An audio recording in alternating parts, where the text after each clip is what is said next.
Hello, welcome back to another episode of the Jagged Edge. Ian here, sick Ian here rather, along with Chris. Hey, I didn't have quite enough time. I'm still eating my cookie. See, you got chocolate chip. Now, I'm more deferential to macadamia nut. I don't. We're not. This is our last episode. We're not even talking anymore. I get eating one, but that's your preference. Yeah, dude, the ones with the not just that. You can't stop there. The white chocolate, Oh boy. so good. No. He's got a chocolate chip though. Oh, I did. It's gone. I did. I'm finishing it now. My favorite is the M&M cookie. There's one because I was never an M&M diehard either, man. No, I'm not either. But after they've been baked and stuff, they're different.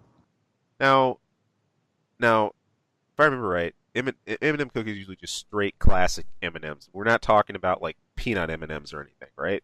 You can do peanut M&Ms. By the way, this is a cooking show this week. But no, just your basic M&M. I mean, you got to be careful because you can use generic M&Ms too.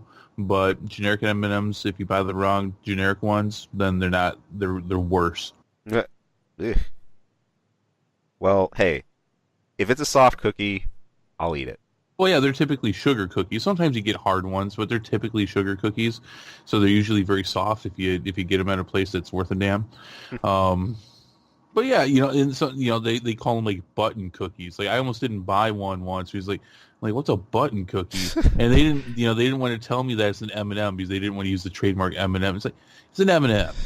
All right, it's an M&M. It's like when you ask somebody for a tissue because you want to blow your nose, you ask for a Kleenex. It's not like, well, here's a facial tissue. Here's a Kleenex. Hot towel. Kleenex. Aisle 4. Oh my god. I don't even understand that reference, but that sounded weird. Alright, I'm done with my cookie now though. What's up everybody? We're gonna talk about some stuff. We're gonna dish. We're gonna do some dishing here. On the first one, can I just bring it up? Yeah. Alright, so we don't do this too much, but I actually think that there's some relevance to this, so that's why I included it in my notes this week. Zack Snyder, everybody's favorite director from the DCEU. Actually, for many of them, that is their favorite director. Mm-hmm. There was some unfortunate things that happened in his personal life. We're not going to get into specifics about this, and that is what we were told was the reason why he left working on Justice League back in May of last year, right. And Joss Whedon picked it up from there. That was not true. That was a big old fib. Big old lie. Yep. Truth is, he got fired. He got canned. January, February of last year, so a year ago. He was released from the movie from Warner Brothers. So, that makes a little bit more sense to me now as to why he got the sole credit as director and why Joss Whedon only got a writing credit. He probably would have been a little bit of a stickler for something. For there not be any change to that. So I've been hearing some people talking about this, and some people are like, hey, this is in bad taste. So this was released by entertainment reporter Josh L. Dickey, who is leaving the industry, and on his way out, he said, since I'm in don't give a fuck mode, Zack Snyder did not leave the project due to personal reasons. He was fired. Mm-hmm. Which he says that was something he couldn't report on back then and wouldn't have reported on back then given the sensitivity of the fact that of the personal reasons that he was dealing with. Right. Now, Man. I think this is relevant. There's a lot of things that have gone on with the DCEU since it started, and a lot of things to point at and just wonder, well, why is this like this? And why is this like that? And why isn't this working? And why are they making these decisions? And there's a lot of unanswered questions as to what's happened here. Because, I mean, the aspirations and the expectations on the DCEU were, and I don't think they were too high, but they were very high. I don't think that they were. I don't think that it was out of reach. I don't think the expectation was impossible to reach. But for one reason or another, for the vast majority of people, the DCEU as a whole has not reached that expectation. And a lot of it is pointed at Zack Snyder. This is, in a lot of ways, been his baby. Right. This has been his project overall. And for him to have been removed 11 months before the movie was even released, and released too soon, I think, and a lot of people believe. Yeah. Yeah, I think there's relevancy here. So, I mean, what do you think of that? No, for certain. I mean, in fact, it took me aback a little bit that we'd have the whole initial cover story at first to sort of soften the blow, and then the actual full story come out. It's significant because this highlights, I think, just how high the inner turmoil has been within DC, getting the cuts for these movies out, these high profile films. There's really been a rush to the stadium, so to speak, to to get in, to get these properties filed, to get a movie done and cut, and hopefully gross a lot of sales. But in the same hand, I think that rush has come at a consequence. That's been a consequence of not strapping down both story and characters fully in a universe, making the decision. Do we even want this to be similar to a Marvel style universe, aka a DC universe? Do we want to make these standalone? Do we want to make and really it's been a series of fair weather treatments. It's been almost like the flavor of the day, the ones that perform really well on their own, aka Wonder Woman. Then we get a overcorrection towards the direction of, we should start focusing on and then the times where we start easing, if we have more popularity towards overarching umbrella of things, maybe we should go back to it's been a real mess. And usually this doesn't spill over all the way into like what we've seen for direction and staffing, unless you have bomb after bomb. But DC is throwing everything against the wall to really see what sticks here, and it looks like the whole staffing too. They've not bolted that down. They're not comfortable in their own shoes with the creative talent that they had in place to do some of these big name films in the first place. Well, yeah, I think this makes a lot more sense to me as to why we saw some of the changes that we did in Justice League. Looking at the project, it's like, okay, well, if Zack Snyder's not working on this because he's taking time away for personal reasons, for family reasons, to make some of the drastic changes they made in that movie, if I were him, I probably would have been like, yeah, you really shouldn't change this, or you really shouldn't change that, because it's going to have drastic effects on not only what I'm trying to say in this picture, but what I'm trying to do in the future for future movies. Yep. But you saw none of that. It all seemed kind of weird. The direction that they took the movie in was very drastic in comparison to what it was originally supposed to be. And I think now we're seeing why. Joss Whedon came in, and not to say, hey, we need you to take this over because this guy just can't do this right now. It was, hey, we need you to come in because we left a big effing mess. Right. And we need you to do what you can with this. You did the Avengers. Do an Avengers for us. Right. Which didn't happen, obviously. I've not been a huge fan of what Zack Snyder's been doing with the DCEU. I think overall the tone of this franchise has been off. And if there's one thing Justice League was putting in the right direction, was the feel. You came out of that, I think, feeling like at least the main characters were a lot better off. You did. In the direction that they were put in. I would love to know the details on this, but I guess time will tell. Yeah. But wow. I mean, that's not quite like cutting Kevin Feige loose from the MCU, but it's pretty close. Yeah.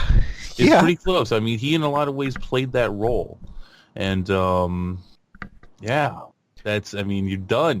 You're out of here. And it means a lot. Like if one of your main creative heads is dismissed like that, and not the full story isn't even reported up front, it just leaves a lot of questions on the table of exactly still even more where do you want to take things in the future, who's going to be taking the helm for that, is there even going to be a go-to for that, or are we just going to go project to project and keep this on a run and gun basis.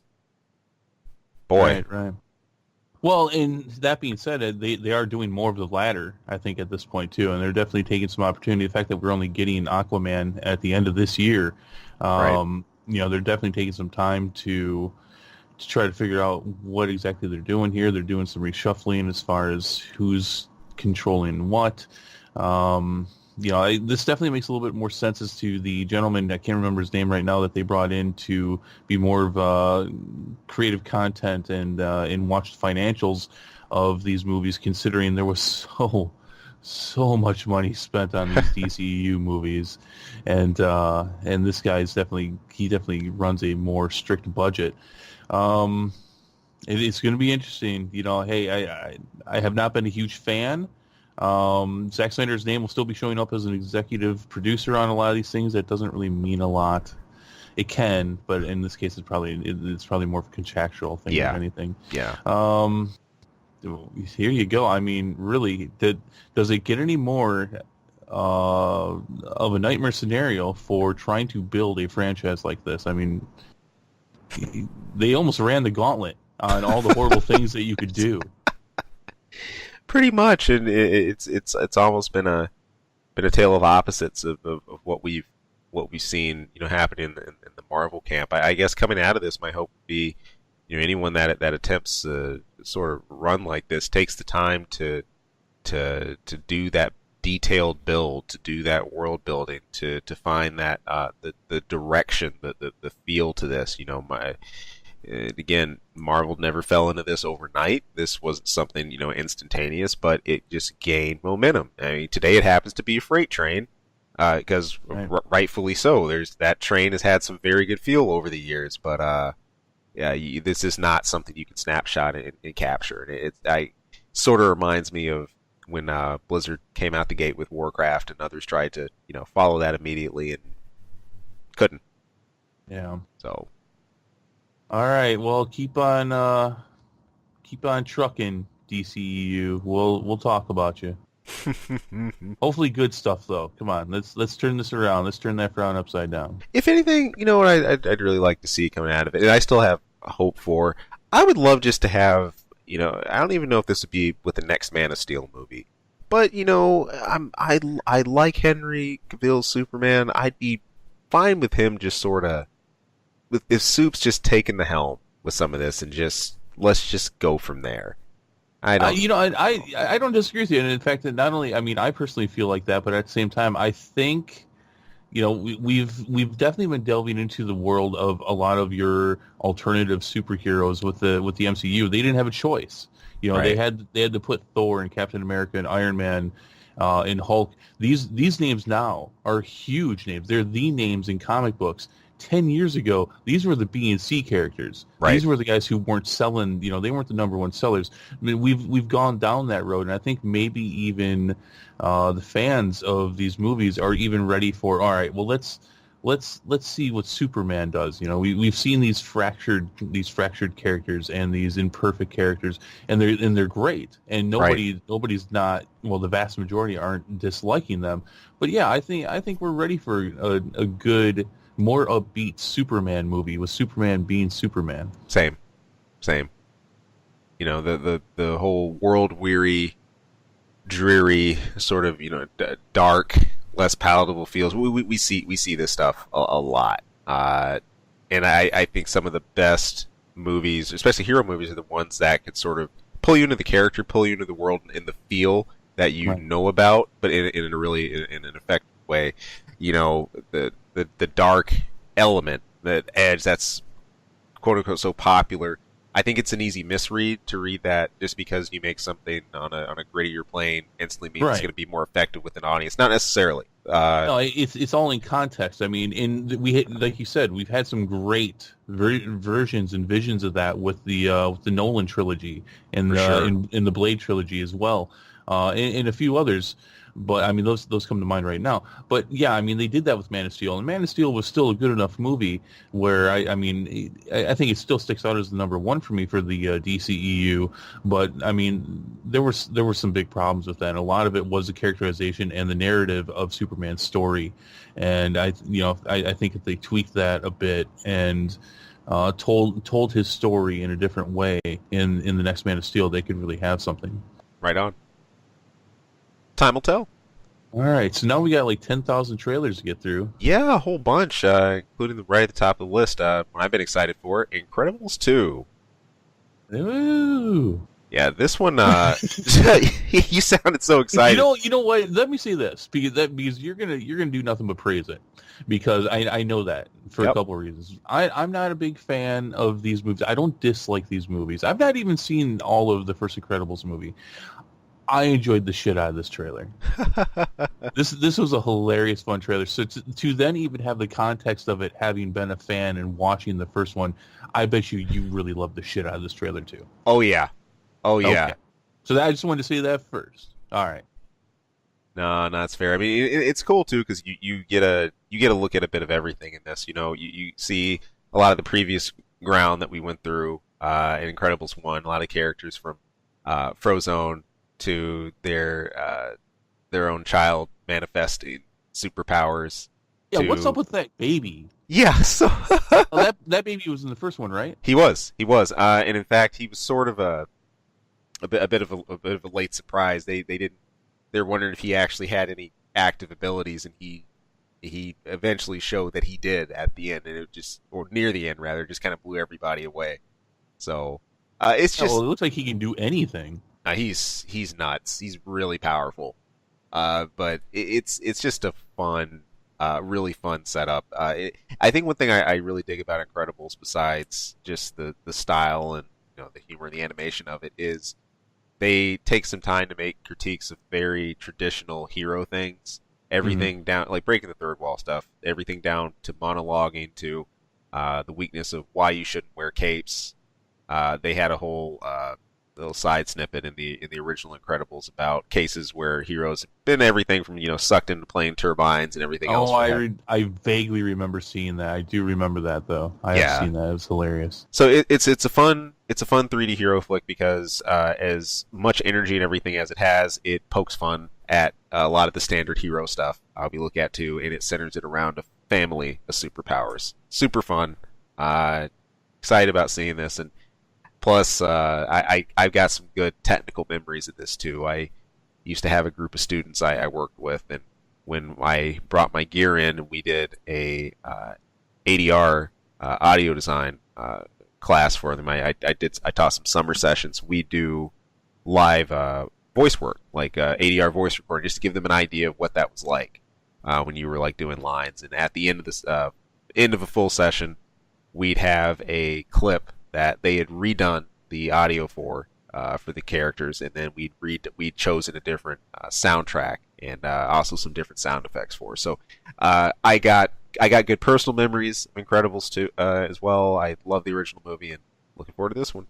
I will say this, because these movies, like you said, they in a lot of ways poke fun of the genre and play homage to the genres in a lot of different ways. And so, I mean, obviously one of the stories coming out of the trailer is how, is that Mrs. Incredible? Mm-hmm. Is that her name? Mm-hmm. Okay. How, they want to bring superheroes back, but they just want her. That's basically the theme that you're getting. I could appreciate the fact that they didn't do the thing where like the husband, he does, he's obviously got to take care of the kids and stuff now. That's what they're playing a lot of it off of, but they're not playing it on like he's feeling, he's got low self-esteem over the fact that they didn't want him. That they didn't seem to be focusing on that at least. No. So I could appreciate that. It wasn't quite contrite as to go that far. Right. Also, I should make a quick correction. It was kind of interchangeable the way I always referred. You had Mrs. Incredible, but that also is usually Elastigirl. Elastigirl, that's right, Elastigirl. Yeah. Okay. All right. But maybe I'll see that one. I don't know. I've got 10,000 movies to watch this year, so. Could be. Oh, that might be a rental. Fair enough. Rampage. Ah. It's all you? Yeah, I'm so happy. There's a couple of reasons I'm really happy about this. First of all, it was looking like I was not going to be able to watch this initially because the release date for Cloverfield 3 was going to be the same day as Rampage, and I was like, oh, I want to see them both. Why can't I can't do that though? So and then they released Cloverfield 3 on Netflix. So I'll be doing the review for Rampage. This is based off of the 80s game. That's the origins of the idea. No, it's not quite the same because the monsters in the game were people that were mutated into monsters. And is that what's going on here? No, it's not. But that's fine because this concept is over 30 years old, and I have almost no good hopes for Tomb Raider, so this is probably the best game to movie adaptation we're going to get this year. Right. And I don't even have the hugest hopes for that. This just looks like a lot of fun. And, whenever you get giant monsters attacking cities, I mean, that gets me right in the childhood. And, I mean, plus The Rock.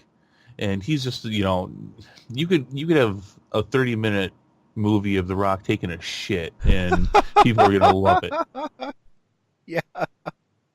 So I'm all about Rampage. I enjoyed the shit out of this. We got a little bit more of the story. Plus Jeffrey Dean Morgan. I'm a huge Walking Dead fan, so seeing him there, he looks like he's basically Jeffrey Dean Morgan playing Negan as an FBI guy. That's what it seems like. So, this looks awesome. I'm not expecting anything stellar from it except for monsters destroy stuff, plus The Rock. It's great too.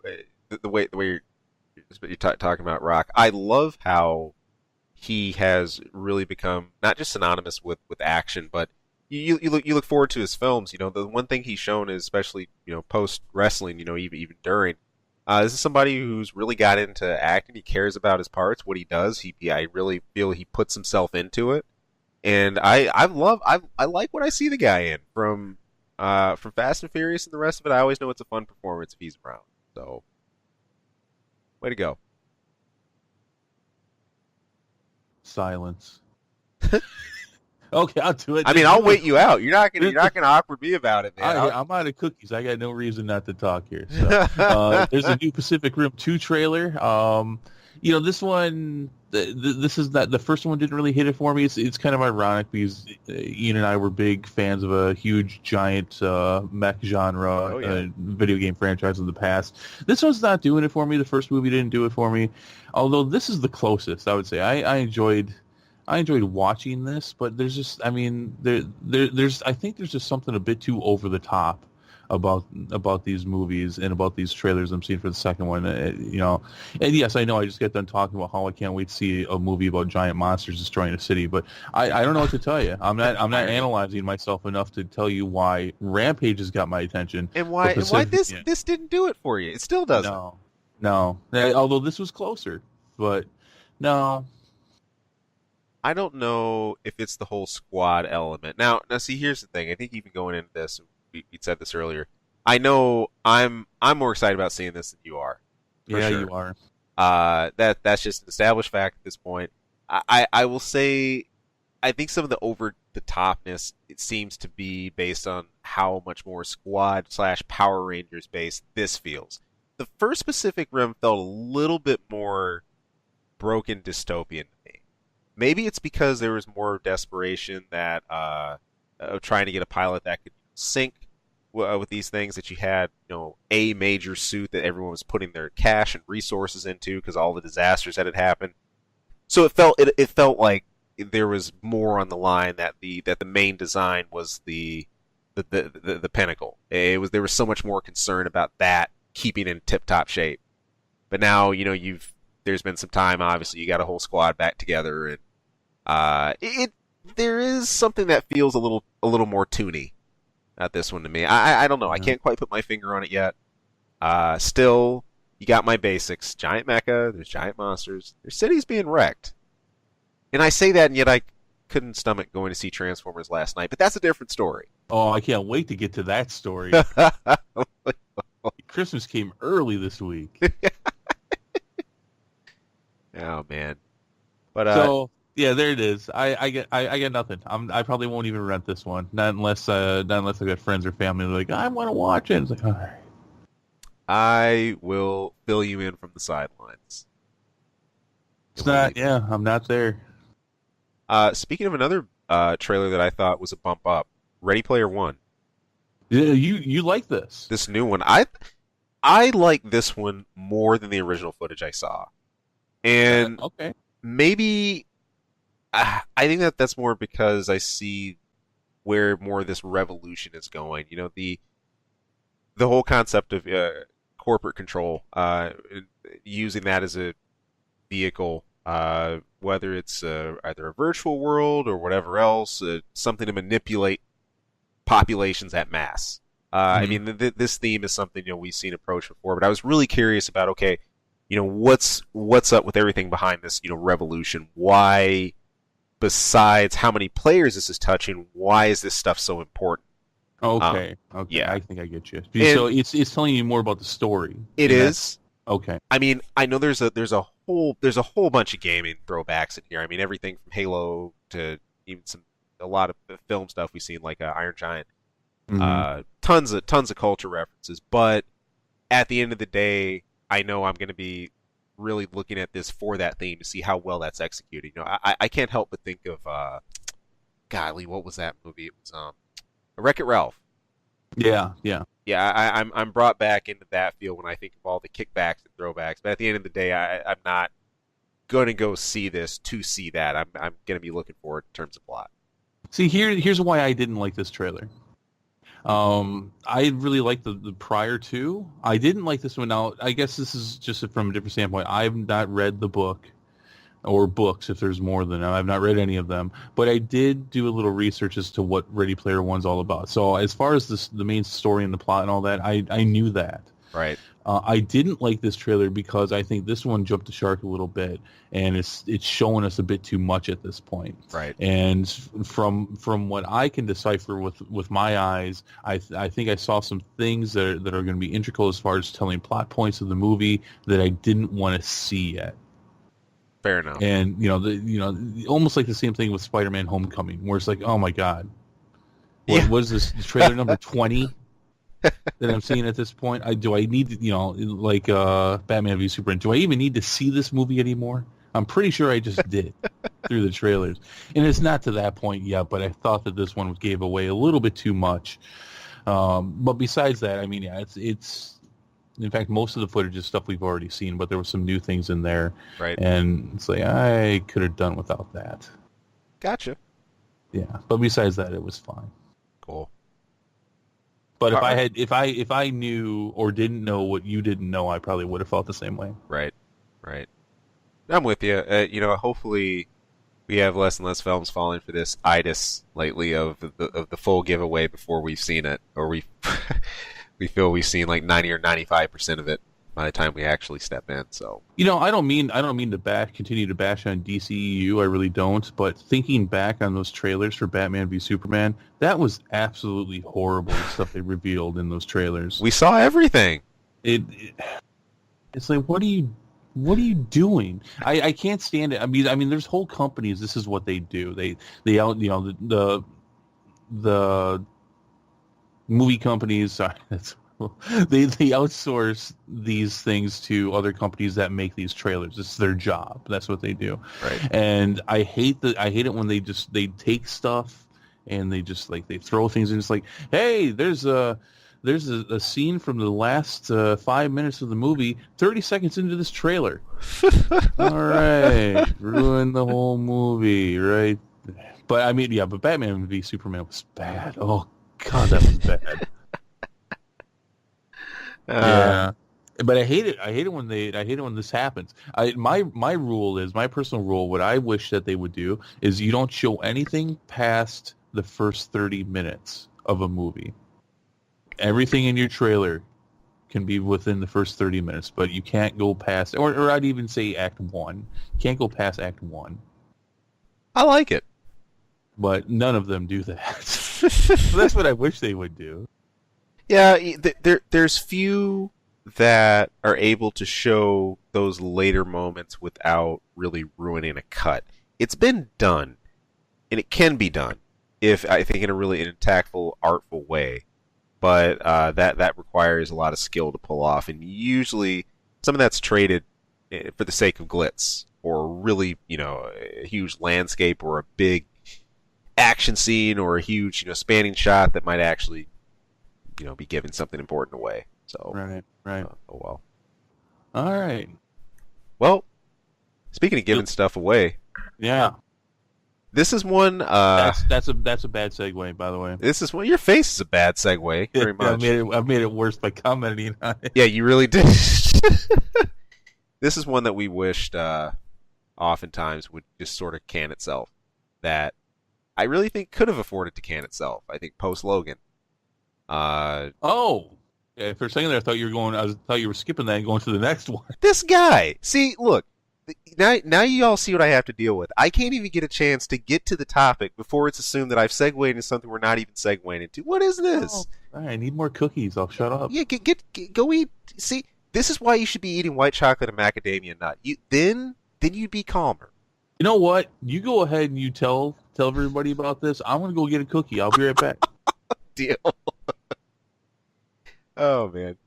However, this is a series that is not.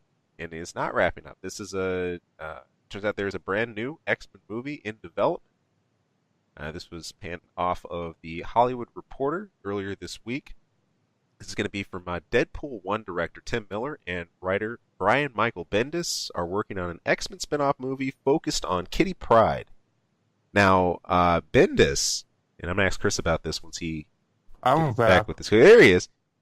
Bendis, now, if I'm looking at this name right, hasn't he been involved in many of the main comic story arcs? Oh yeah, no, dude was huge in Marvel. I thought so. You should know his name. I mean, he's done a bunch of stuff. Yeah. Bunch of stuff you like. So no, that's sweet to actually see him here. Kitty Pryde though. This is one that I do know about, but I don't have a whole lot of exposure to. Maybe you might know a little bit more about. No, I don't. I mean, I know what I've seen in the X-Men movies, which some of that I wish I hadn't seen. Now she phases through walls, right? Yeah, she goes. Yeah, she goes through stuff, right? Walls, but I think like people and stuff too, like the Vision. Okay. I mean, it's an interesting concept. That's fine. They're making X-Men movies about everything else. So I almost throw this in the one that we'll never get, though. Right. Just like Gambit, because, I mean, Fox is still doing what Fox is doing because the deal between Fox and Disney has not actually gone through yet. So it is business as usual until that's been approved and goes through. But, I mean, some of these things we're not going to see. And I would have to think that this is in early pre-production. I would have to say that there's a good chance we may not see this. I mean, Disney's going to have to love it in order to, I think, for this one to survive. Yeah, to actually give this a full green light. Looking at this too, of course, I mean, you're talking about Bendis has been involved in a lot of stuff I like. Of course, with Spidey as well. He has been, creative talent for Marvel upwards of 17 years. Yep. No, he was huge. Yeah, left. Went for DC, which happens. I mean, if you follow comics, the creators go all over the place. They don't, they don't have a lot of places they can go to. So no, it's a small pool, but it makes sense here. He's also been behind characters like Miles Morales, Jessica Jones. Also, he was part of the creative committee for Marvel Studios sometime around 2015. Looking at Tim Miller, now of course he directed the first Deadpool movie, which has been a huge success. Probably the biggest X-Men movie. The most financially successful X-Men movie, yes. Killer. Yeah, I mean, there sounds like there's good people behind this, but I think when you're looking down the road and this Disney and Fox thing is going to go through, and you're looking down the road of, well, how does Disney want to approach, how does Marvel Studios want to approach, rebooting the X-Men when they get to the point where they can. I don't think a Kitty Pryde movie is something they're going to want to have out there. Right. It's just not the way that you'd introduce it. Right. And I'm even wondering, see, this is a character that, golly, what what major arcs was she around for villain wise? I mean, Well, who she's would? been around forever. Yeah, I mean, I've even seen the old school X Men outfit here. Uh, Man, it's just so odd imagining just her with the just a series of her, or not a series, rather, a movie of her own. Yeah. Yeah. So I mean, this is something where maybe it has legs, maybe it doesn't. It probably doesn't, but this was found out this week, and it's still interesting. You know, it's interesting to see where Fox plans on going with these things if the sale doesn't go through, or if it wasn't going to happen. Right, right. You know, they're still saying that Gambit's going to happen. Eh, no, That's never. We're never going to see that. We're never going to see Channing Tatum as Gambit. no. I'll buy you. I'll double up on the bunch of crunch if we actually get that. Double bunch of crunches. Awesome. Oh, that's actually that reminds me. I'm gonna totally go out of left field here. You know the the release date that was announced for Kingdom Hearts 3? Yeah. Not official. Ah. That is not an official release date. They didn't actually put that out themselves. Somebody else put that out. Now they're still saying 2018, Right. but they never. Whatever release date they actually gave for that is not official. So you might be giving me the bunch of crunch. Oh man. And then even remember, it can't just come out. It has to be quality. It can't be full of bugs. The fighting Oh no. system can't be shit. Oh, that's completely fair. I'm still within that. And if I recall, the last thing you might have told me about that date. The last thing I remember looking at was 2018. I didn't know that there was a month someone tried to throw out there on it. Mm-hmm. Like, but no. Hey. Sometime in fourth quarter. Oh, okay. Okay. Yeah. It's all hoopla until Square actually give us something. But no. Hey. Bet's still on. Has to be. All right. It can't be bug ridden. Has to be an actual completed release. Right. Full game. So, Right. And it has to be this year. So, Yep. They've got a long time, but they've had a long time, haven't they? well, they have, and I think that's part of the reason I want to throw a gambit like this. It's part of me saying, look, come on, Square. You know, you tease stuff long enough, and don't even get me started with that.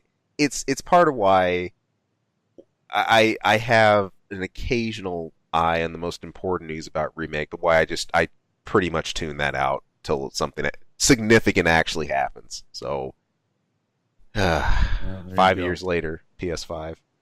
Yeah. Hey, Left alive. people, look no further than Final Fantasy 15, or more famously, Final Fantasy 13. In fact, so famous that 13 and 15 were supposed to share roots, but the development got stretched out so much they just couldn't sustain it, and it just went over an entire console generation. Unbelievable. So, Eh, oh well. left alive. You had me dying about that before the show. I can't go into hysterics again. That's all right. That's what the fans are. They're just left alive. We are. That's all, to be man. teased until the end of days.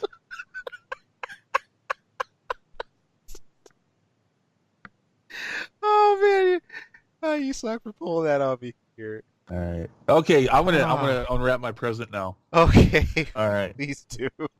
All right. Paramount Pictures is gonna be rebooting the Transformers movie franchise. Woo! Oh my gosh. Oh my gosh. Hasbro announced at a toy fair in New York this week that Paramount will be rebooting the Transformer movie franchise. This is likely to, well, not even likely. It's because The Last Night did so badly.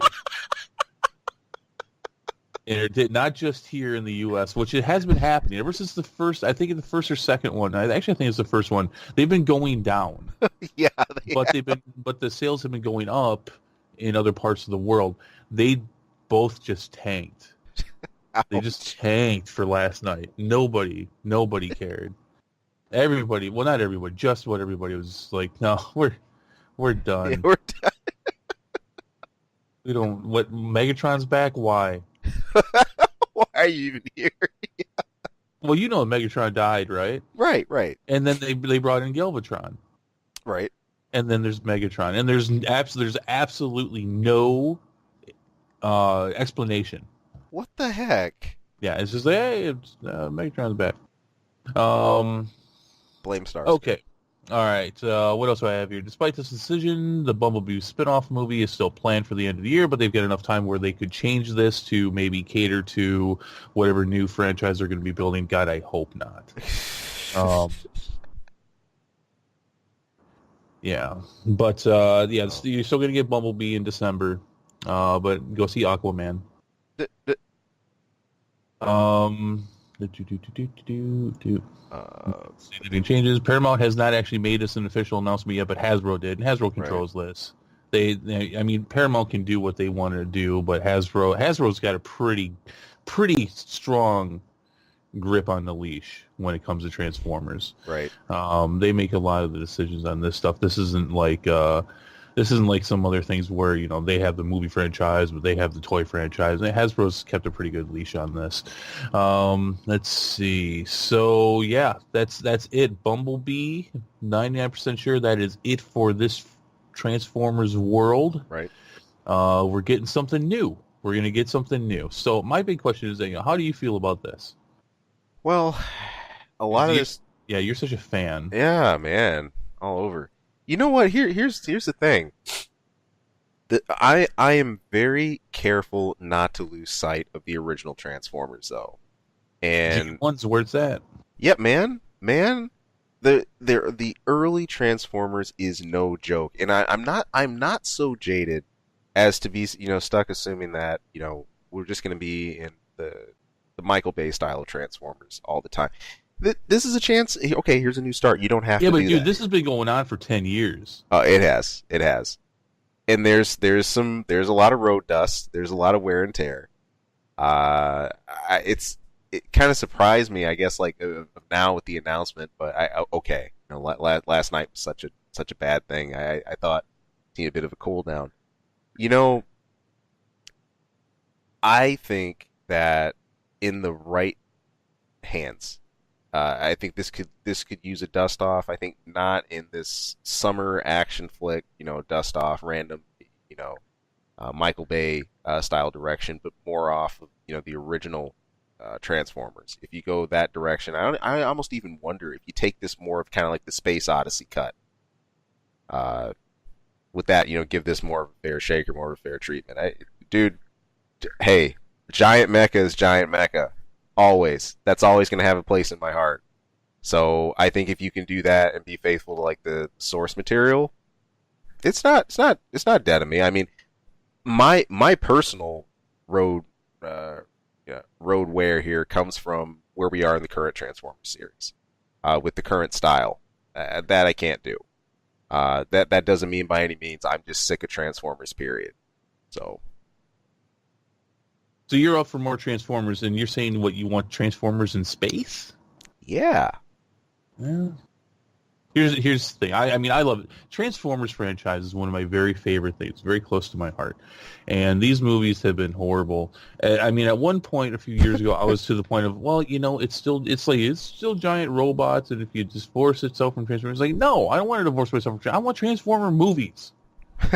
Give me more cookies. Watch Transformers movies. But I'm thrilled about this. It has been disgraceful what they've been doing. It's just, yeah, it is production studios run amok as to, well, we want to do this. You know, listen to the fans.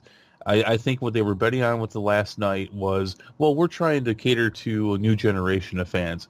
Yeah, okay, that may be true, but and this is what we're going to see with Star Wars too. Guarantee you, this is what we're going to see with Star Wars because that's what they're trying to do, and they're pushing it too far. That new generation of fans still has everything bought in for them by that previous generation of fans. Yep.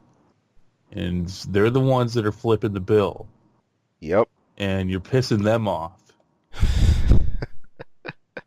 And they won't care because it's different. It's not like 30 years ago when I was dragged to the Transformers movie, the old '86 movie, because my parents wouldn't have done that if they thought that the Transformers in '86 was pissing, was stomping all over the Transformers from the '50s.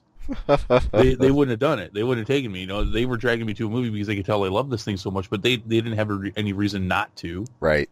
Right. But you're giving all these parents reasons not to take their kids to this stuff. It's not like they can be nostalgic about it. And it's not, and these things have they've just been horrible. Yeah. And so here's what I want to see. All right, because I still want a live action. Mm-hmm. But I think they should, like you said, go back to the G1 roots. In fact, make it a period piece, 1980s movies, original G1 Transformers. Yeah, buddy. Make them look just. Bring in Spike, bring in Chip, bring in Spike's dad, all that stuff. Do follow some of the major plot points of the original cartoons. Obviously, you don't follow that specifically. Make them look realistic, but don't make them. These Transformers are a fucking mess. Yeah, they're a mess. They're ridiculous. They're cool looking, but they're not Transformers. Make them look like the original ones, but obviously you're going to have to spruce it up to make them look realistic. Make Optimus Prime the original red truck, the original red semi. Yeah, buddy. Bumblebee needs to be a bug. All right. But you're gonna have all these classic cars and vehicles and stuff. But over there, you got the Decepticons. Megatron needs to turn into a gun. He needs to turn into a gun. He needs to shrink in size, and Soundwave needs to hold him and just start shooting people. Do the whole thing. Love it. And everyone will be happy. Yeah. And that will make you billions. And that's part of the fun with these. It's when you can take source material and present it in a new way, in a style we haven't seen before. I think what you just described in a live action would be awesome. And I think you can do a period piece too. You can. You definitely could. The whole thing about it too, with the good old transform into a gun. Oh my gosh! Like one thing I love, a way we're just really able to show off today what we have just in terms of effects and tech, something that looked really corny but was still really cool. Now we can take that and it'll still be really cool, but now it's going to look really cool too. And you can do that in live action setting, and then moreover, of course, make a solid narrative. The number one thing here, and for any Transformers fans that are listening to this, this to be true. These Transformer movies need to be about the Transformers. Yep. I'm sorry. Is that expensive? It is. But if that's too expensive for you, Paramount, then don't make the movie. Because that's been the biggest problem is that, what was it? In the last night they said Optimus Prime is in the movie for less than 10 minutes and he never even transforms. Ouch. You serious? Yeah. If that's not a WTF. They've got a headmaster in there who says he's a headmaster once, never even becomes a head for a Transformer. My God. They just name drop it because he's a small Transformer. It's got to be about the Transformers, and yes, that's expensive as hell, and that's so much CGI. And if you can't handle it, then don't do it. Yeah. Then shelf it, and let's get some cartoons and keep us going with movie cartoons, which is an idea that they had that one of the movies that we may get in the future would be a CGI cartoon based Transformers movie on Cybertron, a new franchise. Then do that. If you're not willing to make this the way it needs to be made, we're lucky as Transformers fans. We're lucky that the franchise has been able to sustain and thrive despite these movies. Totally. If you think about it, it's kind of amazing. This is the stuff that sometimes famous for sinking a franchise, but it still managed to stay afloat. And I think just because Transformers has such a legacy, I think the spin you've had in live actions because we've gone so far away from that, I think this is just me just talking, at least, not even as a hardcore Transformers fan or anything, but I find those a little easier to divorce in my own mind. I see the Michael Bay live actions as a completely standalone, separate piece to what we saw in the early Transformers and the early G series and Right. everything like that. So The first one touched on it a little bit, and that was a lot of nostalgia and a lot of things brought to life. So there's a lot of reasons to enjoy the first one, which was okay. But yeah, I mean, I think about this and just I envision, that old '80s semi, that old '80s red semi that Optimus Prime was, and him transforming in something that looked like the cartoon, but obviously has been adapted to real life, to live action, right. and just how awesome that would look. But more so than that, like Megatron and Grimlock. You see, based in the 1980s, based off the cartoon, based off the toy, but a live action version of Grimlock. Not that garbage we got in the Bayformers movies, which was just ridiculous. You couldn't even tell what he was. Well, he wasn't even a dinosaur. Wasn't even Tyrannosaurus Rex. He was something else. He was some kind of giant, something kind of like a Tyrannosaurus Rex. But I mean, there, there's potential here. They could still do it. The franchise is still around, and in fact, these Michael Bay movies, if anything, have helped, if they've helped at all, in people really wanting this because they've seen, well, the technology exists. They could do this. Just don't do it all completely wrong like you have been. Right. Right. So we're still left alive here. We can watch the success. Just make it happen. And, Hasbro has made some dumb decisions with the Transformer franchise, but they do seem as though they've learned a lot as well.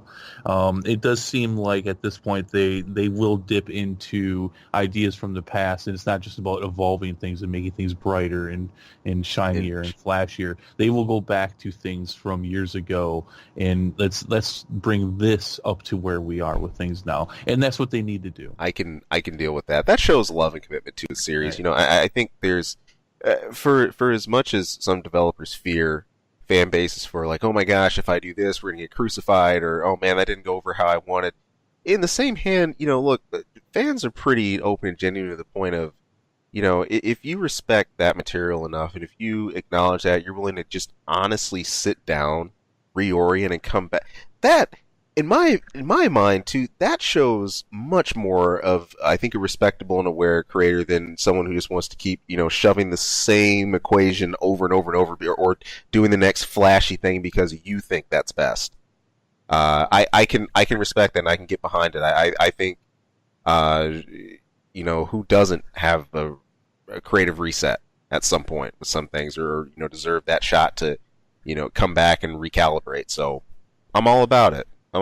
Yeah, no, and I mean, I could see them not making it a period piece, but I think they should. I think it should be stuck in the 80s. I mean, the Transformers is just all, the G1 is just all about that, and that's what's most popular. That's, they come out with new toys and they come out with new cartoons, and in Transformers Prime, what some say that it was a 3-year. You've probably never seen it, Ian. It's a 3-year run of a cartoon series, was really popular and did really well, and I really liked it. I would prefer to see like complete nostalgia. Right in the 80s, go right back to G1, but they wouldn't have to do that. And if they just stuck them on Cybertron, it was more of a heavy complete CGI and heavy detail, but not completely realistic. I would be okay with that too. I mean, again, I showed you the War for Cybertron and the Fall of Cybertron games. Right. Yeah, if they did something in that line, I'd be happy with that too. Oh, that would be sick. But don't do this anymore. don't stop, do this please. Stuff. Yeah, this is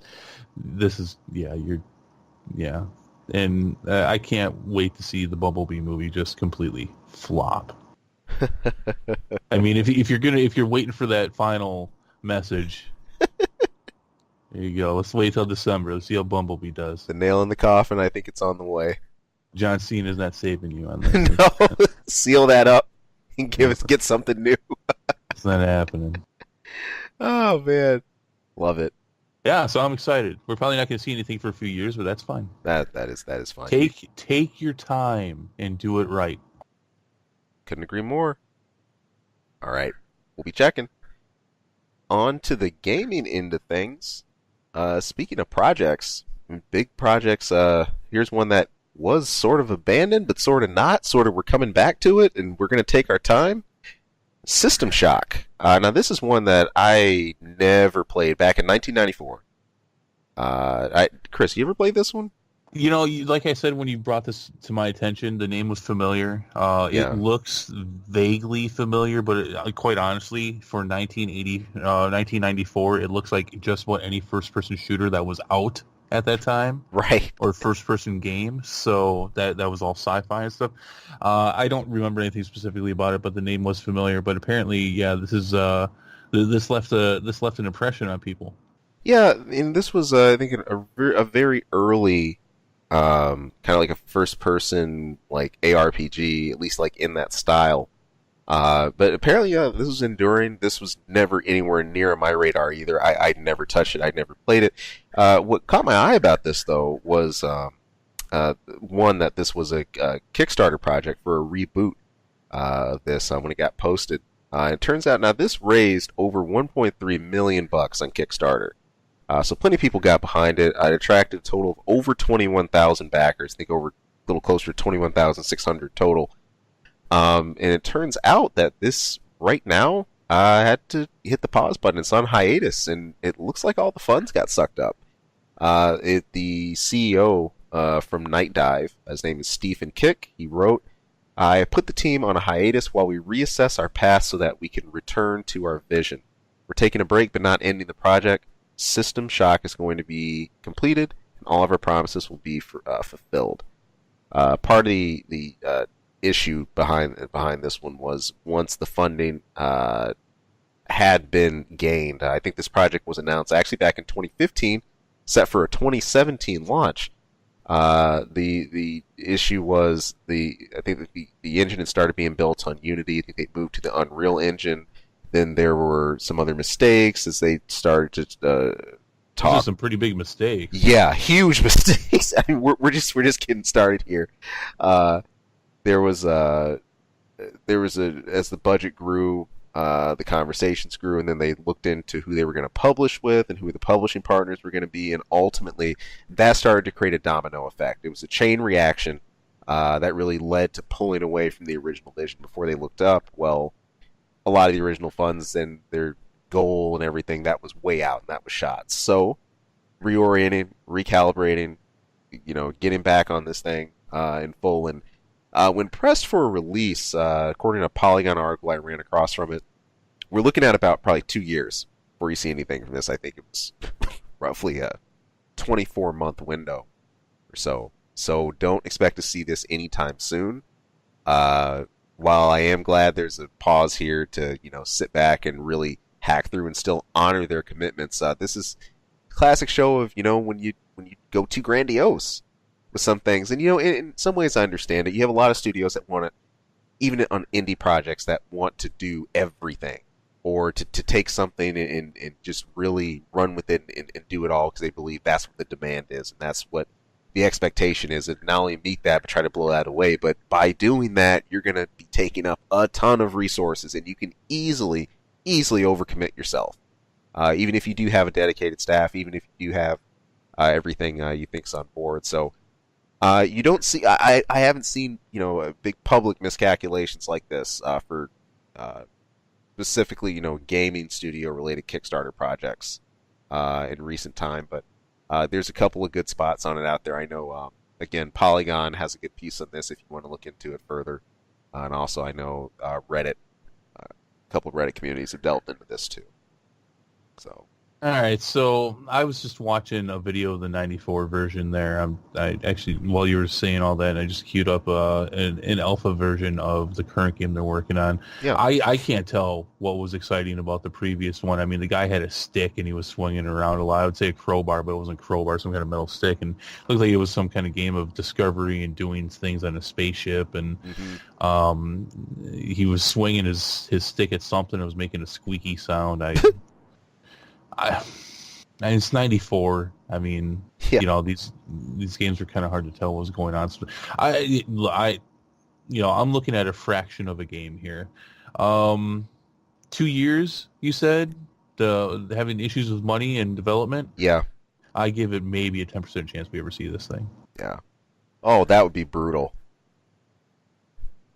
Well, I'm looking at this pre-alpha thing right now, though. It's a beautiful looking game, at least whatever they're making now.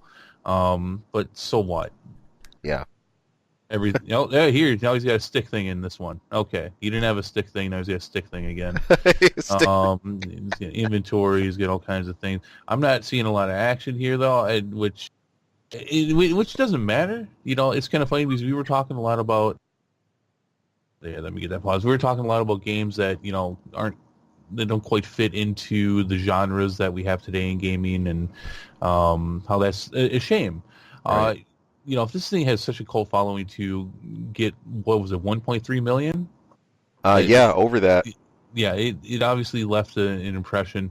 But if you're talking about developments to the point of they're having issues with the core developments of this game like that, and they're talking 2 years. And did you say they used up all the money?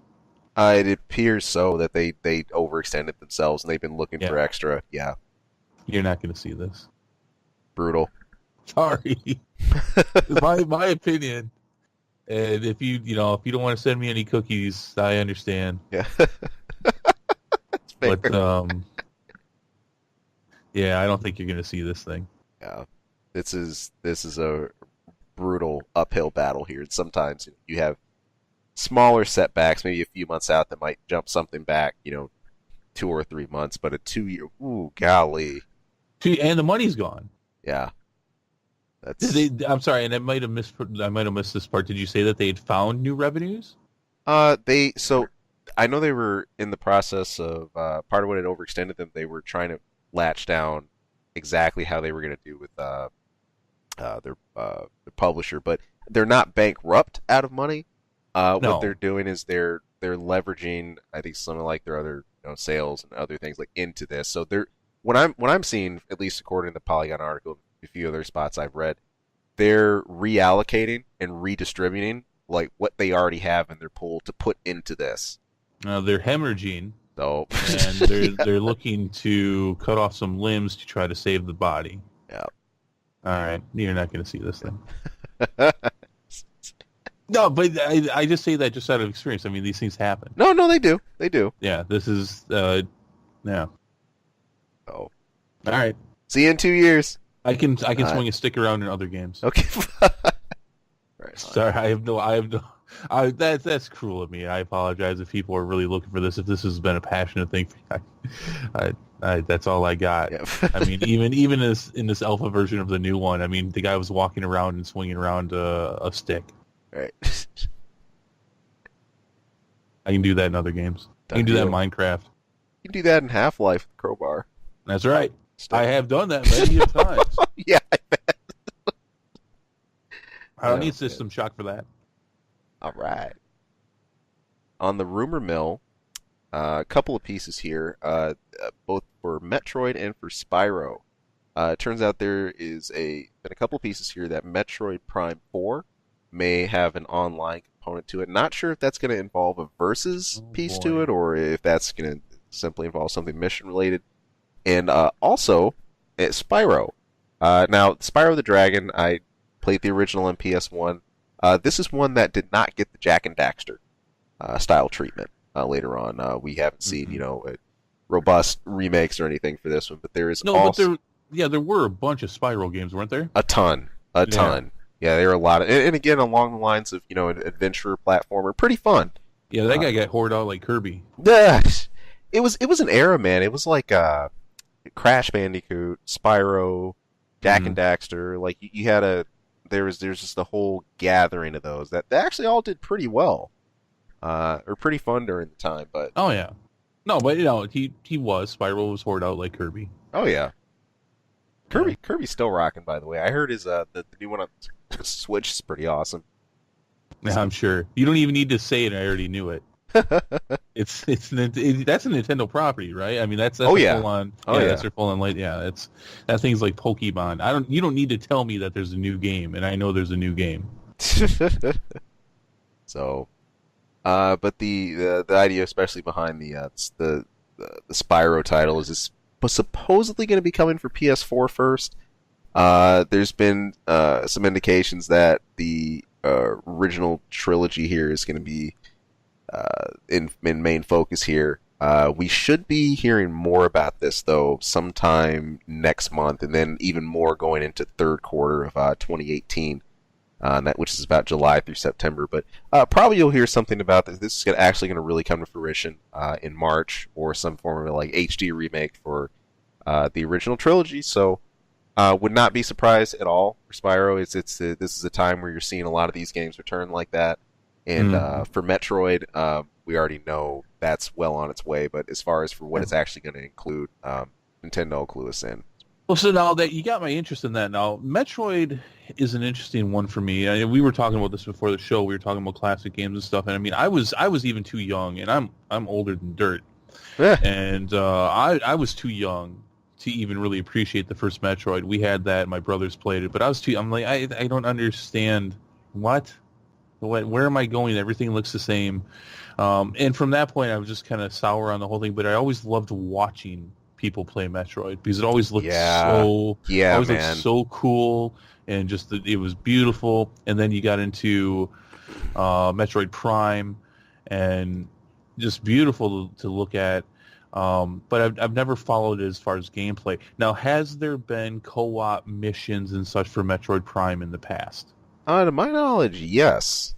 Okay, that's okay. That's kind of because yeah. It wasn't actually now that I say that, wasn't there some kind of four-player game or something? Mm-hmm. Okay, all right. Because that sounds really cool. But there's never been versus, has there? No, not that I know of. I don't think that was the multiplayer of the last one that we saw, or just like a straight like one on one. Hmm. I know there was man, there's another one a lot of Metroid fans always talk about, Metroid Hunters. But that was portable only. I think I'm pretty sure that was DS based. I'd be really interested. You know, I have always Metroid is one that's always been able to stand on its own without online. It's had such an amazing single Yeah. player to it. What really got me into the series was in Super Metroid, and uh, doing all the unlocks, getting the fastest clear time you can. I think one of the coolest things about Metroid is it's always a beautiful game in motion. If you're just watching it played, especially if there's someone who's been through it and kind of knows where to unlock stuff, or you just see mechanics happening, it's just cool. Right. Even in the same hand, even if you're not some veteran speedrunner, there's just something about seeing the morphing ball activate. You drop bombs and then you start using the speed booster or like the grappling hooks. It's just cool looking. So Oh, yeah, I love seeing a new Metroid. I've always been a fan of Metroid. It's always, I mean, this goes all the way back to the '80s, though, when it was discovered that Metroid was a woman. yeah, I mean, which was absolutely unheard of. I know everyone kind of says that as a cliche, but no, you don't understand. I mean, I remember when my brother beat the game, and then you see that Metroid was a woman. It's like, whoa, that was a big effing deal. That was a big effing deal my back then. Samus So Samus's identity. Yeah, man, that was. Let's see, I was in fourth grade when I completed Super Metroid. When I actually got it, my first good clear time, not a slow poke. Wander my way through and enjoy it. And of course, the better clear time you get, the more of Samus's face you actually get to see at the end, or as just like her in just a basic bodysuit, you get like the fastest clear. And I remember that about knocked me out of my chair. I was like, "Whoa, wait, no way!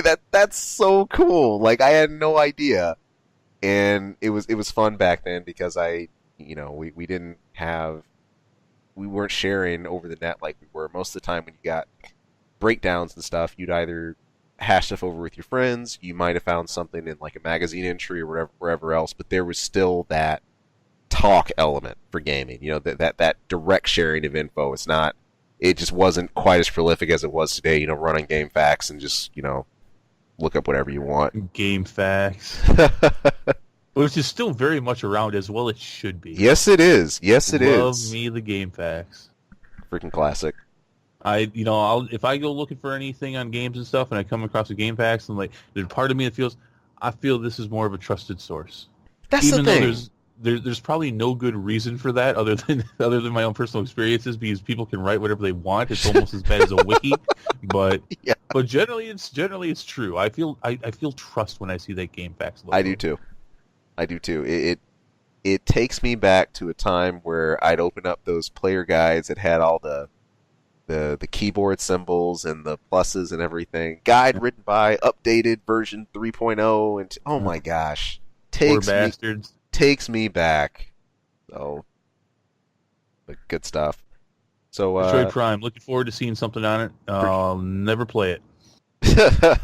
you see, I'm not buying a Switch yet. I have yet to see a Nintendo Mini in a store. So I can't even fathom. I can't even think of the idea of buying a Switch yet because I can't buy a Nintendo Mini yet. hey, They're I, halfway there, but they still got half a way to go. So then I will consider. Well, maybe I'll look at buying a Switch. could happen. Probably not. Oh, all right. Lastly, on our lineup, this was actually something that was not announced this week. This was near the end of last week, actually, but I did want to run over it real quick because this is going to be upon us faster than you can blink. It crept up on me this past year, but this will be my Super Bowl. That is EVO 2018, the World Finals for all the biggest fighting games.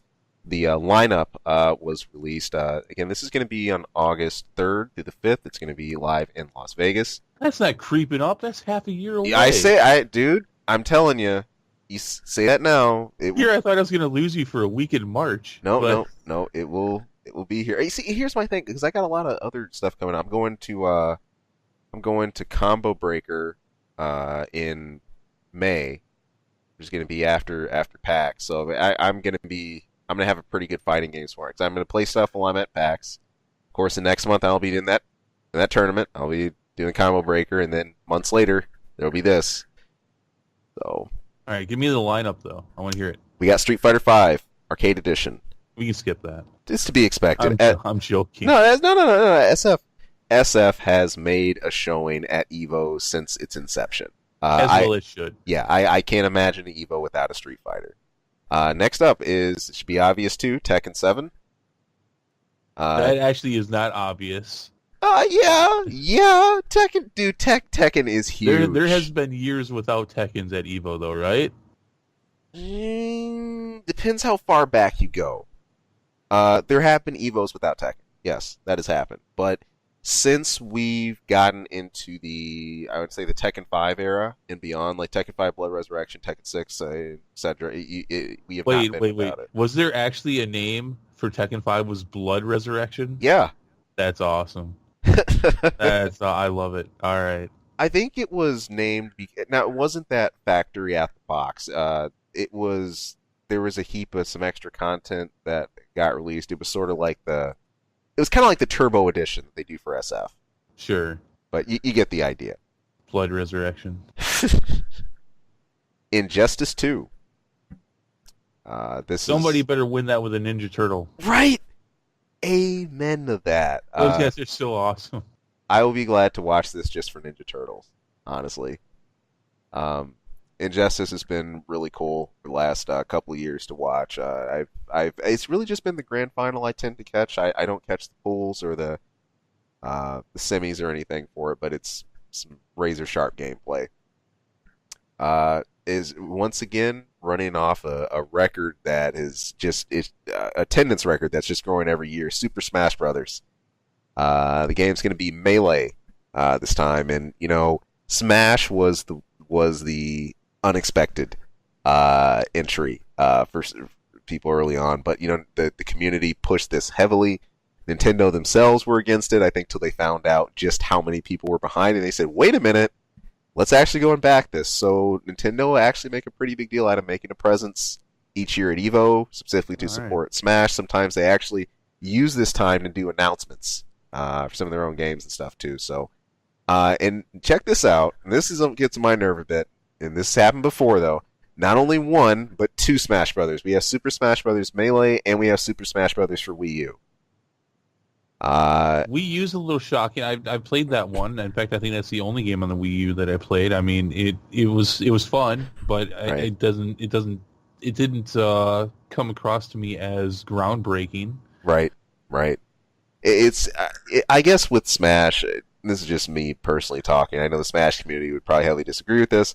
I do wish that we'd have room for something else to be in that slot, if not something classic, or even something else like more current, like MK or something of that nature.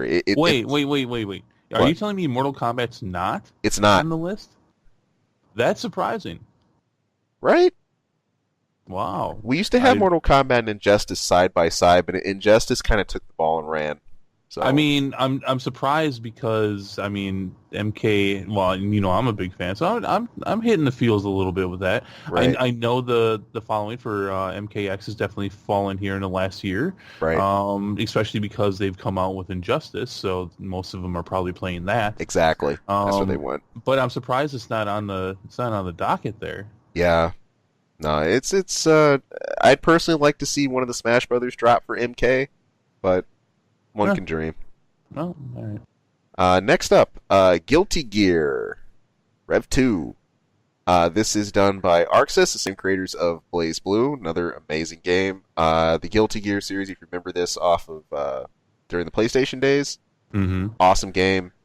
The revival of this one, Guilty Gear 2 and the first one, Guilty Gear Revelator, have been amazing. They play very seamlessly. The style of them is just amazing. If you have not seen this game in action, please do yourself a favor, go check this out on YouTube. Just watch some footage, both in gameplay and just raw intros are just fantastic for this one. So, I'm looking right now. yeah, it's sweet. Right along the line with ArcSys, still killing it. I'm really excited about this one. It's Blaze Blue Cross Tag Battle. I had my eye on this one pre-release as this one's coming out. And Evo is also known for even a lot of the earlier, not earlier, I'm sorry, very recent fighting games that are just getting a chance to be played in a large-scale tournament. Blaze Blue is no stranger to Evo. It's been there a number of years. It's not there every year. It's been kind of spotty. But still, this is going to be really cool because now we're getting Blaze Blue in a Marvel vs. Capcom style element with characters from a couple of other different entries, including from ArcSys games. This is going to be very hyped to watch. Blaze Blue is one of my favorite things to watch at EVO whenever it shows up. So I will be glued to this one. And last but not least, this has made a huge splash in the fighting community, and it's been in about every major I've seen lately. That is Dragon Ball FighterZ. I expect this tournament to be huge because the turnout so far, just the registrants for Combo Breaker for this are pretty major. I think it's the biggest tournament right now.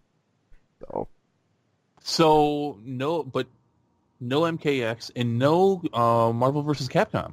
No MVC. That actually surprises me. That's more. correct. That is correct.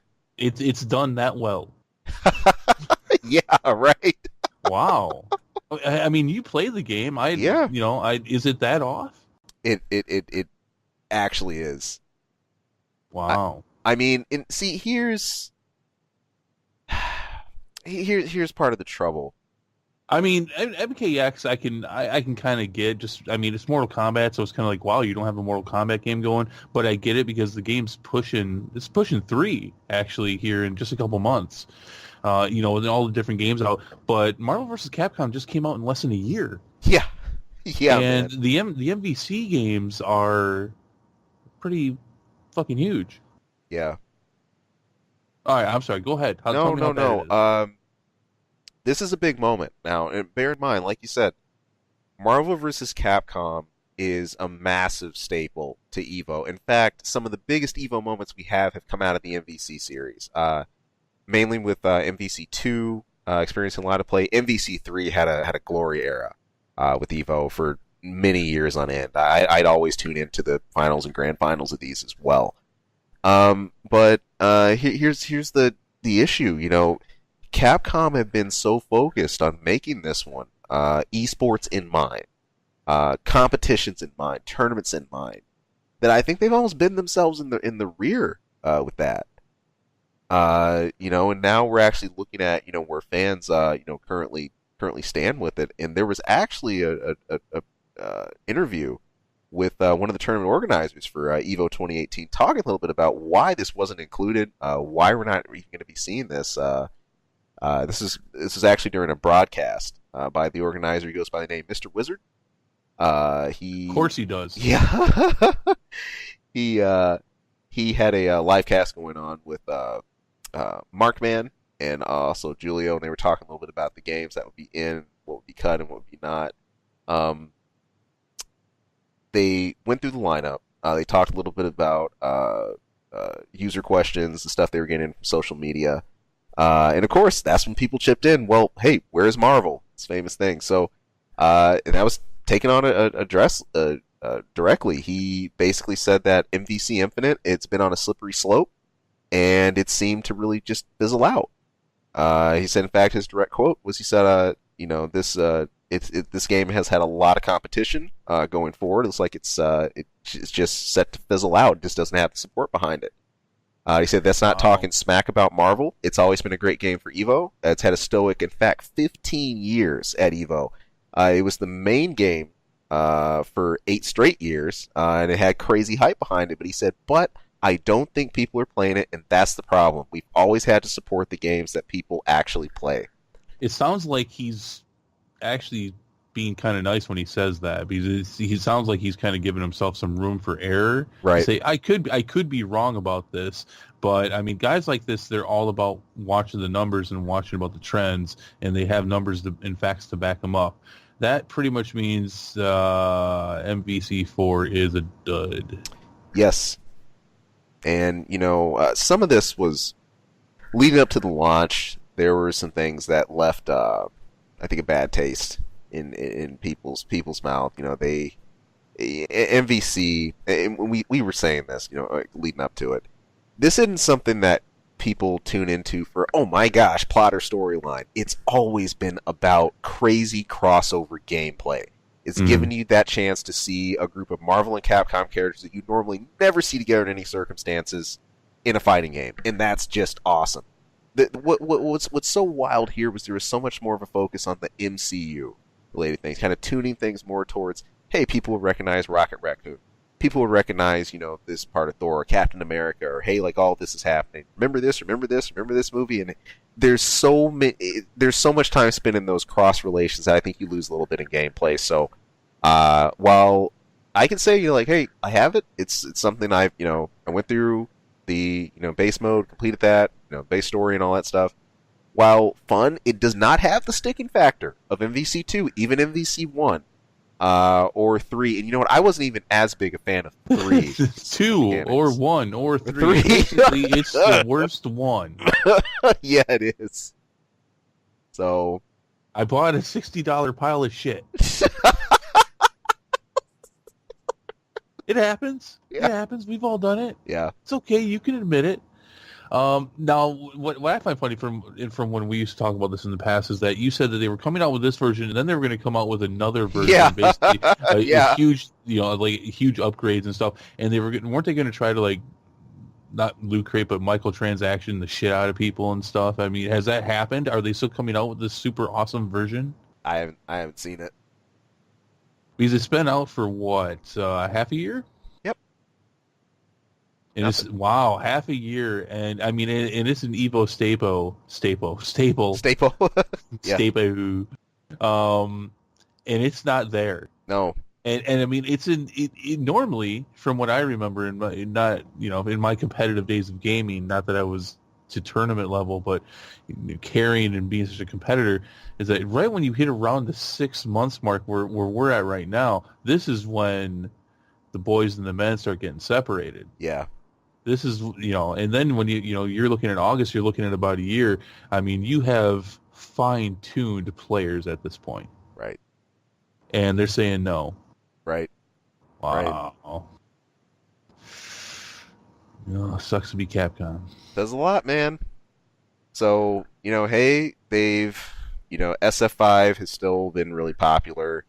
That still gets a good tune in on stream, and it gets, pretty good tournament attendance, as well. I think that's going to be, their main ship, at least for the time being, in terms of competitive games.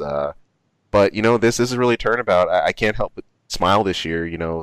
We've gone from Capcom being the giant that usually dominates as far as total playable games for Evo to ArcSys, the makers of Blaze Blue. Here they are with, like, 3 games in the main entry. That's insane. Yeah, I had to look up Blaze Blue. I'd never heard of it. I obviously heard of Guilty Gear, which I looked that up, and that's Guilty Gear, where it's like, yep, that's Guilty Gear, and I have no interest in playing that any more than I had any of the other ones.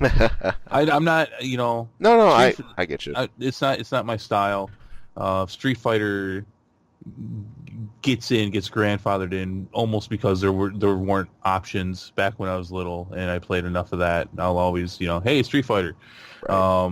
Tekken lost my interest because it's Tekken, but which, by the way, I was looking at some of the older Tekken games here recently, and they were so great. And then I look at the Tekken games now, it's like, yeah, but you know what? I played the same damn thing 15 years ago. Am I wrong? No, you're not. No. Only to the point. Only to the point where you're looking at a 2D play. Because I'll say this: ArcSys, besides Tekken, because you're right, Tekken is still Tekken. Yes, it is. Where I'm seeing the innovation, though, are in the 2D fighters, because I've been amazed by what's been done with that lately. Like, you would think you'd have even less options, but I've seen the better games coming out of that recently. That and 2.5D.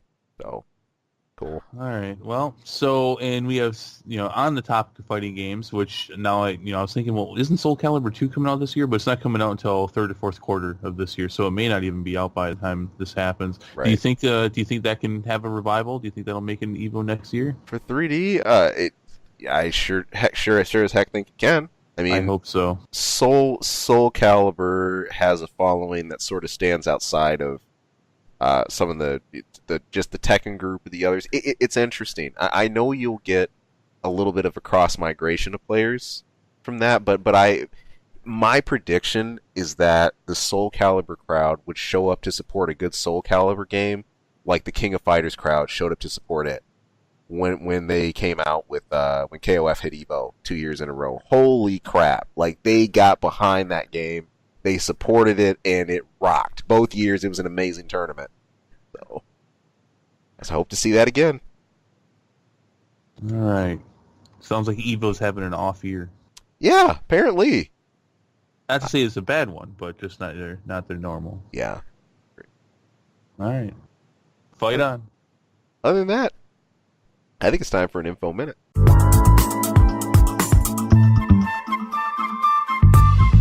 You do info minute, I'm going to go get a cookie. No, I won't get it. I was going to say, you want to munch? All right. Why is it a gross one? And no. You're going to lose? Okay. No, it does have to do with food, though. Okay. And it's not gross, though. It's not gross. Turns out that there is a French farmer. His name is Jean Bernard Chouin. He is 70 years old. He lives in the town, and it's small town about in the northwest part of France. It's called Rieux-sur-Bellon. He was raised in an era where, of course, before machinery was even much of a deal, for farming and whatnot, in agriculture. A few in the years following World War II. Once that actually did happen, and the revolutions in terms of how you can harvest crops occurred, he immediately turned his back on that tech. He thought it was somewhat of an affront and said, well, things need to be still handled manually, the small farm way. He is still on, to this day, a small farm where he grew up. Him and his partner, they milk 8 cows by hand, they grind flour manually, and they collect all the manure to fertilize their crops, to feed their livestock. It's actually an amazing feat he's done. Over half a century later, he still uses oxen to plow fields, and really is determined to keep an ancestral, pretty peasant way of life of just making things from scratch from where that goes from butter or whatever else each day. And this is a rarity, in Europe today with what's happening in agriculture. Uh, Also, even down to the market, he refuses to sell to supermarkets. He'll only sell to people who actually come to his farm. So Um, he's Amish. yeah, sort He's of. Amish. Sort Oh man, but even then, I don't know, man. This guy seems to even go to even a little bit more of extreme. More than the extreme than Amish. He's old school, Because I and he's mean proud of it. they don't even listen to the radio. No, they don't. I'm But sorry. Go ahead. no, no, no. He had a couple of notes when just asked about why he would, especially in the middle of Europe today, choose to pursue the type of labor he does and to do what he does. And he said, well, people criticize, and it's good to criticize, but you have to know why all this came about in the first place. He said, chemicals were a liberation for farmers. He said, today you apply some glyphosate and you don't have any more weeds. And back back then, otherwise you just have to do so with a good old fashioned garden hoe. So he's looking for a successor for his farm. He does recognize that regulation, changes like that, they're going to make it a little tougher to keep things exactly how he wants. But this is a style that he wants to preserve for hopefully another generation to handle just like he did. So, Huh. How's he doing? Is he getting any bites? no signs of a student yet No. or anything at all. I actually I appreciate. I'm not going to make fun of that, but really, and if he can, I mean, that's I think the most interesting part of that for me is that in America, his farm would have been gone a long time Right, ago. right. It is hard enough for farmers to make a living in this country right now, but the fact that he's been able to do it, Yeah, that's great. yeah. And But I mean, at some point though, when I think about stuff like this, I always think of the vacuum cleaner right. because what was it, 130, 140 years ago now, or something like that. There was a big hoopla about the vacuum cleaner, Hmm. and people were like, "Oh, it's going to make people lazy, and it's going to destroy the foundation of hardworking people." And you think about that now, and that is a joke. But some people, I'm sure some people don't use a vacuum cleaner. Right, Not because they're lazy, but because they choose not to. right. So I mean, but come on, he vacuum's right there. It's like Right use it, there. man. Yeah, just use the bag. I know, but that's cool. I mean, he's doing it as a preservation kind of thing, Right, which is admirable. right. But there's things such as videotape and and pictures and writing, and you can document these old ways. Right, I'm right. pretty sure there are museums that show you these things. So I guess I said I was going to make fun of him, and I guess I kind of am. But no, it's. I guess I'm just saying there's other ways to preserve this stuff. But hey, if he's still been able to make a living, he's still getting along doing it old school. He's happy to do it that way. Good on you. I'm not so sure you're going to find anyone to take over for you. But yeah.